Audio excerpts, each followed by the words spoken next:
Have you ever failed at something? I mean, really failed. The kind of failure that makes your stomach drop, that makes you want to crawl into a hole and never come out. I know I have, and for a long time, I thought failure was the end. The final word, a big, red stamp that said not good enough. But what if I told you that failure isn't the opposite of success? What if it's the very path that leads to it? Today, we're going to completely reframe how we look at failure, and I promise you, by the end of this, you'll see your past stumbles not as embarrassments, but as your most valuable lessons. Let's talk about a guy you might know, Michael Jordan. Widely considered the greatest basketball player of all time, right? But did you know he was once cut from his high school varsity basketball team? Imagine that, the future GOAT, told he wasn't good enough. He went home, locked himself in his room, and cried. He felt like a total failure. But what happened next is what defined his entire career. He didn't quit. He used that feeling, that raw sting of rejection, as fuel.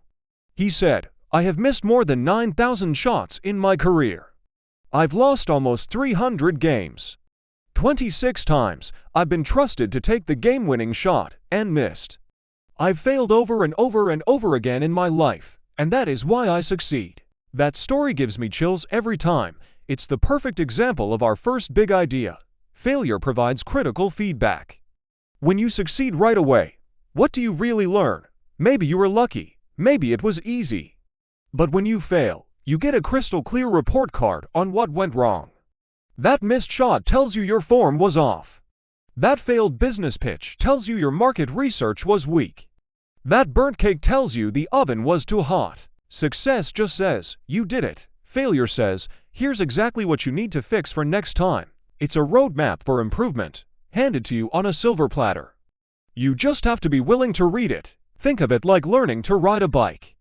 Nobody just hops on and pedals perfectly into the sunset.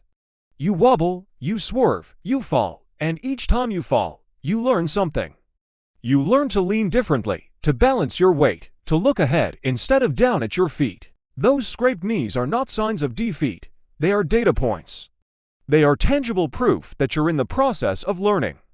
Success is the destination, but the falls, the failures, are the journey itself.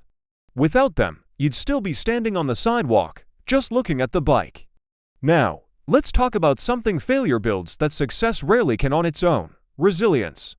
Resilience is that mental toughness, that emotional muscle that allows you to bounce back from adversity. Every time you face a setback and decide to get back up, you're doing a rep at the mental gym. Your resilience muscle gets stronger. The first failure might knock you down for a week. The next time, maybe it's just a day. Eventually, a setback becomes just a momentary stumble, not a catastrophic fall. People who have never truly failed are often the most fragile. When they finally do face a real challenge, they crumble because they've never built up the strength to handle it. Failure is the ultimate resilience training program. It prepares you for the bigger challenges that life will inevitably throw your way. I remember when I first started this channel, my first few videos were, well, let's just say they weren't great. The views were low, the comments were non-existent, and I felt like I was shouting into a void. I felt like a failure. It was so tempting to just say, well, I tried, and quit. But I looked at the data. I saw that people were clicking away after the first 30 seconds. That was feedback. It told me my intros were boring. So, I tried something new, and then I noticed my audio quality was bad. More feedback. I invested in a better microphone. Each failure was a lesson. Each low-view video was a teacher, showing me what not to do. If my very first video had gone viral, I would have learned nothing. I would have assumed I knew it all, and my growth would have stopped right there. The slow, painful start was the best thing that could have happened to me. This brings us to our next point: failure breeds creativity and innovation. When the tried and true method doesn't work, you're forced to think outside the box. You have to ask yourself, what's another way I can approach this? This is where true breakthroughs happen. Think about the inventor of the Post-it note. He was actually trying to create a super strong adhesive. He failed. What he created was a very weak adhesive that could be easily peeled off, a total failure by his original goal. But instead of throwing it away, he saw a new possibility. He innovated. His failure led to one of the most useful office products ever invented. When your back is against the wall, your brain kicks into high gear, looking for new paths and creative solutions. Success often leads to complacency, but failure forces innovation. So how do we do this? How do we actually embrace failure instead of fearing it?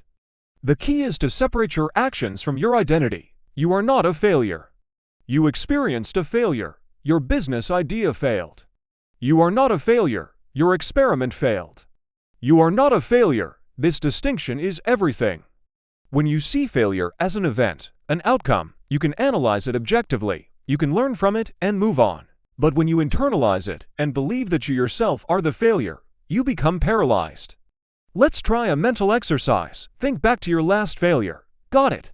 Now, instead of dwelling on the feeling of embarrassment or disappointment, ask yourself 3 simple questions. 1. What is the one key lesson I can take away from this? 2. What could I do differently next time? And 3. What is one small step I can take right now to apply that lesson?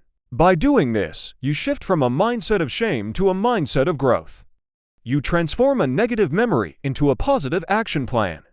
This is how you turn failure from a stumbling block into a stepping stone. And remember, the fear of failure is often far worse than failure itself. We build it up in our minds to be this terrifying monster, but when it actually happens, we realize we can handle it. We survive. And not only do we survive, we come out the other side stronger, wiser, and better prepared. The most successful people in any field are not the ones who never fail, they are the ones who fail the most. They are the ones who are willing to take risks, to try new things, and to fall down, knowing that each fall is just part of the process of learning to fly. So, I challenge you, go out and fail at something this week. Seriously, try something new that you know you might not be good at. Try to learn that new instrument, start writing that book, try that new recipe. And when you mess up, and you probably will, I want you to smile. Smile and say, lesson learned, because you're not failing, you're learning. You're growing. You're on the exact same path that every successful person in history has walked. The path of failure, because failure isn't the end of the story. It's the beginning of your comeback story. Thanks so much for hanging out with me today. If this resonated with you, hit that like button and subscribe for more content to help you build your best life. And drop a comment below sharing a time when failure taught you a valuable lesson. I'd love to read your stories. Until next time, keep learning, keep growing, and don't be afraid to fail.